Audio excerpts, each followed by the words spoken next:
Identifying and writing proportions is where we take what you learned in the previous lesson about ratios and put that into an equation that you will eventually be able to solve. Equivalent ratios are ratios that name the same comparison. It's very similar to what you've learned about equivalent fractions, but as we saw in the last lesson, ratios are not quite as specific as fractions. You can have a larger number on top, you can have decimals as part of it, but it's still showing the same comparison. A proportion is an equation stating that two ratios are equivalent.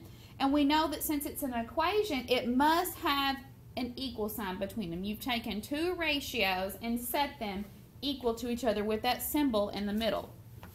There's three things that you need to know about proportions. The main thing is that they have equal cross products.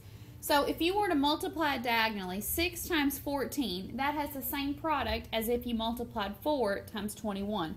6 times 14 is 84.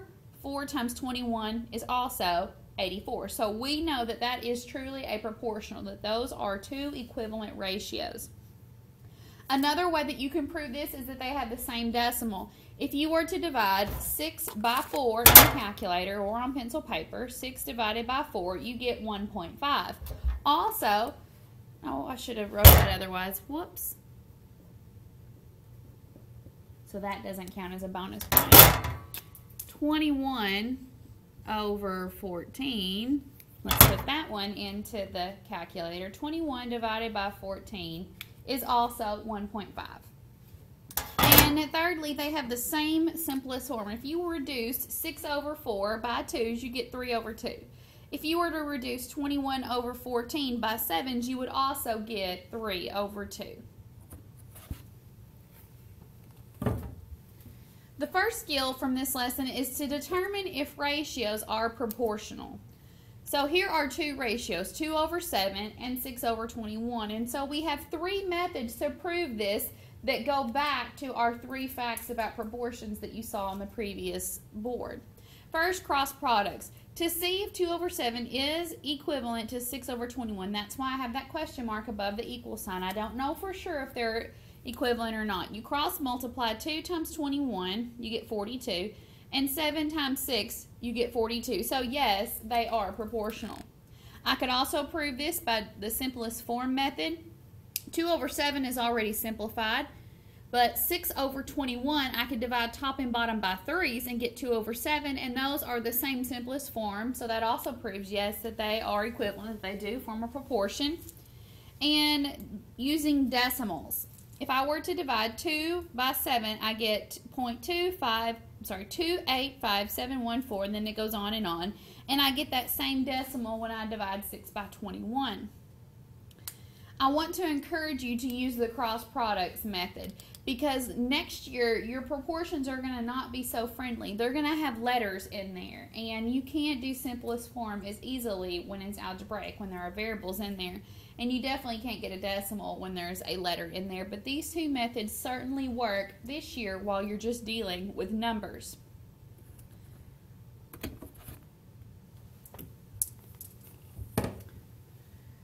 So if you're wanting to write a proportion, you have to find an equivalent ratio. So let's start with 8 over 14. To do this, you can multiply or divide the top and bottom by the same number to find an equivalent ratio. So here I've chosen to multiply by 2. I could have divided by 2, I could have divided by 3, I could have multiplied times 15. Anything will work as long as you do the same thing to the top as you do to the bottom. So once I get that new ratio, 8 times 2 is 16, 14 times 2 is 28.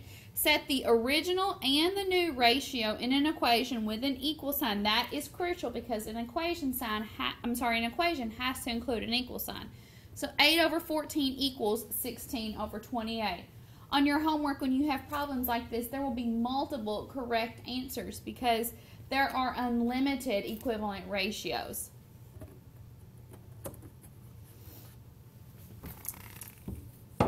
So let's practice with this. First, we're going to determine if the two ratios are proportional. Remember, you can use cross products. You can find the decimal for each ratio, or you could find the simplest form for each of them.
A, I cross multiplied. 5 times 14 is 70. 8 times 7 is 56, and 70 is not equal to 56, so no, they are not proportional.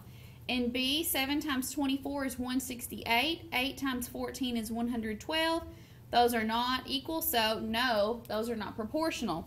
In C, 8 times 30 is 240. 24 times 10 is 240. Those are equal, so yes, C is proportional. On D, your answer may have been different from mine. I chose to divide the top and the bottom by 3 and ended up with 2 over 5, so my proportion reads 6 over 15 equals 2 over 5. Some common similar answers would be 6 over 15 equals 12 over 30, or 6 over 15 equals 18 over 45, or 6 over 15 equals 60 over 150. When we come back to class, I'll be glad to check yours if you're not sure if those truly do make a proportion the one that you chose. And, well, I should have put an E there, but this would have been part E. It says, complete the table of equivalent ratios. You started with what was in black, and I saw to go from 2 to 4, I multiplied times 2, so I just picked a number. You could have picked anything down here, so your answers will be different based on what denominator you started with. I just chose 5. So I did 5 times 2 to get 10. And then to go from 2 to 6, it's not necessarily a pattern of how to go from 4 to 6. That's not the case. To go from 2 to 6, I multiplied times 3, so 5 times 3 is 15. Yes, I do see there's a pattern that you're adding 2 each time, but if you added 2 across the bottom, your ratios would not be equivalent. Because if I would have started with 5 and I would have said the pattern was you're adding 2, it would be 7, and 4 over 7 is not equivalent to 2 over 5. If you'll notice in the lecture, I never said anything about adding or subtracting. It was always multiplying or dividing. That is the key with this unit. You are always multiplying or dividing. If you would have chosen, let's say you put a 3 there and you started with 2/3, then you would have 4 over 6, then you would have 6 over 9, then you would have 8 over 24. And like with part D, I'll be glad to check yours tomorrow in class. Just make a note to remind yourself to ask me to check over your work.